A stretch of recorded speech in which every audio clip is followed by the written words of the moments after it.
सद्गुरू श्री ब्रह्मचैतन्य महाराज गोंदवलेकर यांचं प्रवचन 22 फेब्रुवारी. निर्हेतुक कर्मात भगवंत. खरोखर आज आपल्याला आपले अंतरंग ओळखण्याची खरी गरज आहे. सत्कर्म असो किंवा दुष्कर्म असो, हेतूवर सर्व काही अवलंबून असते. पुष्कळ पुण्यकर्मे केली आणि काहीतरी विषयाचा हेतू मनात धरला तर काय उपयोग?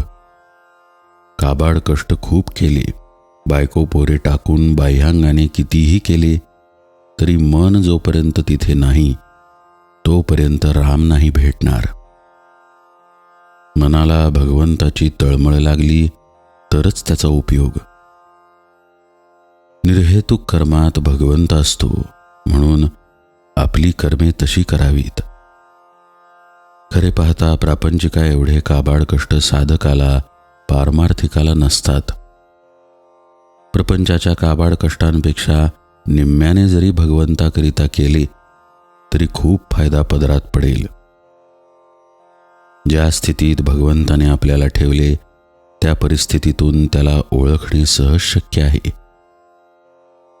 पण आपण विषयाकडे दृष्टी ठेवून कर्मे करतो आणि भगवंत भेटत नाही म्हणून दुःखी होतो. याला काय करावे? दैत्य दानवांनी भगवंताची तपश्चर्या केली आणि समर्थांनीही केली.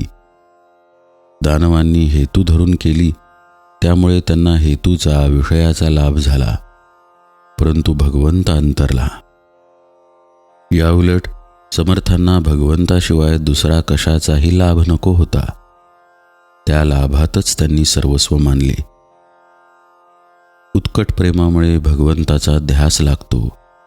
भगवंताला पाहून तू भेटलास, आता मला काही नको अशी वृत्ती झाली पाहिजे, तरच मीपणा मरेल. भगवंताचा हात तर पुढे आहेच, आपलाच हात त्याच्यापर्यंत पोहोचत नाही. बुद्धीपेक्षा आणि पैशापेक्षा सदाचरणाचे वजन जास्त असते. सदाचरण असून भगवंताची निष्ठा असेल आणि आहे त्या परिस्थितीमध्ये समाधान ठेवण्याची सवय असेल तर प्रापंचिक सुख लाभते. सुख हे कुठून उत्पन्न करायचे नसून ते आपल्या वृत्तीमध्येच असते. मी भगवंताचा आहे, तसेच सर्वजण भगवंताचे आहेत, म्हणून भगवंतावर प्रेम केले की सर्व जगावर प्रेम बसेल. ज्याप्रमाणे भगवंताच्या प्रसादामध्ये एखादा कडू बदाम आला तरी तो आपण खातो, त्याप्रमाणे भगवंताने एखादे वेळी दुःख दिले तर ते आनंदाने सोसायला पाहिजे. चिकित्सा थोडी बाजूला ठेवून भगवंताचे आपण स्मरण करावे. अंतःकरणाची शुद्धी नामाशिवाय नाही होणार.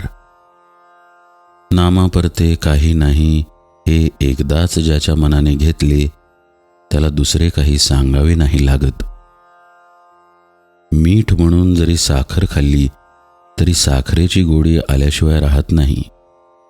त्याप्रमाणे कोणत्याही परिस्थितीत जरी नाम घेतले तरी ते आपल्याला तारकच ठरेल, यात शंका नाही.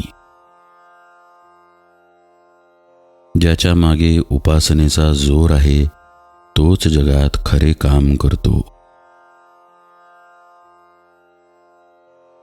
जानकी जीवन स्मरण जय जय राम.